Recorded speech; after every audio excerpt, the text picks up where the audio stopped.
வணக்கம் ஃப்ரெண்ட்ஸ். இங்கே பாருங்கள், இது வந்து கருப்பு உளுந்தங்களி பவுடர். இது வந்து கருப்பு உளுந்தையும் பச்சரிசியும் வறுத்து பவுடர் பண்ணி எடுத்து வச்சுருக்கேன்.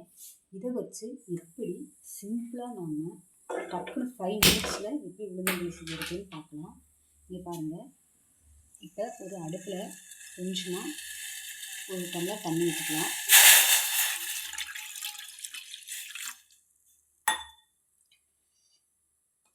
அந்த தண்ணி சூடான உடனே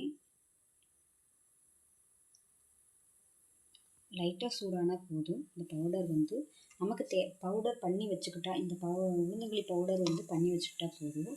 இந்த கருப்பு உளுந்தையும் அந்த பச்சரிசி போட்டு வறுத்து நல்லா பவுடர் பண்ணுது.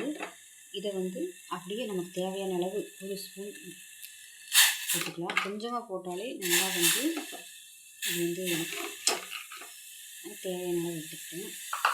எடுத்துட்டு நல்லா வந்து கிளறி விடணும். கட்டி சேர்ந்துடும்.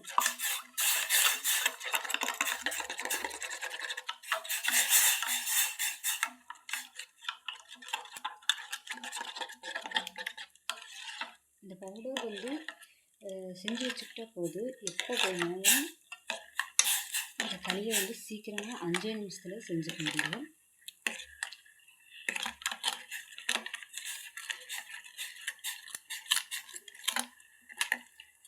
இந்த சுடுதண்ணியில் இது வந்து வேகணும்.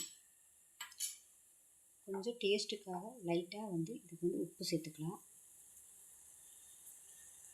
உப்பு சேர்த்து நல்லா வந்து கிளறி விடலாம்.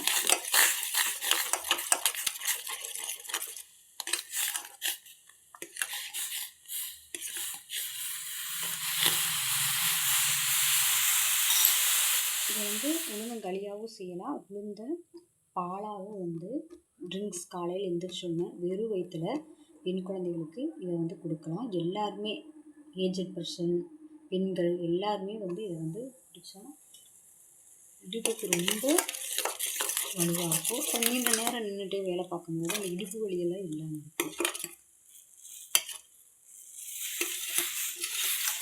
இந்த செஞ்சு வந்துருச்சுனாலே இது வந்து வெளியாகிடுச்சு மாட்டோம். நல்லா வெந்துடுச்சு. ஸோ நீங்கள் பாருங்கள், நமக்கு எவ்வளோ தண்ணியாக வேணும்னா தண்ணியை வச்சுக்கலாம். எனக்கு வந்து இப்போ ட்ரிங்க்ஸாகவே வந்து நம்ம குடிக்கிறனால வந்து இதை வந்து கொஞ்சம் தண்ணியாகவே ரெடி பண்ணிக்கிட்டேன். அது கூட கொஞ்சமாக நம்ம நாட்டு சக்கரை சேர்த்துக்கலாம் டேஸ்ட்டுக்காக. ஒரு 2 ஸ்பூன் நாட்டு சக்கரை.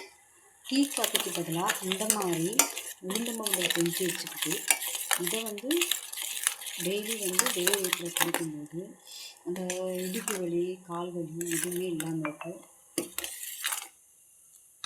கேர்ள்ஸ் மட்டும் இல்லை, சின்ன குழந்தைங்க, பெரியவங்க எல்லாருமே வந்து இதை காலையில் டீ காஃபிக்கு பதிலாக இதை வந்து எடுத்துக்கலாம். ரொம்பவே நல்லது, ரொம்ப டேஸ்ட்டாகவும் இருக்கும்.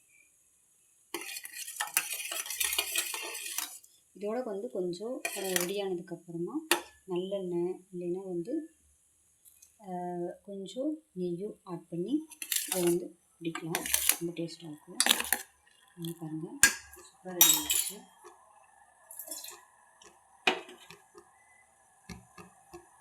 அவ்வளோதான், சூப்பராக ரெடி ஆகிடுச்சு. அவ்வளோதான். இதை வந்து நாம் ஒரு டம்ளரில் ஊற்றிக்கலாம்.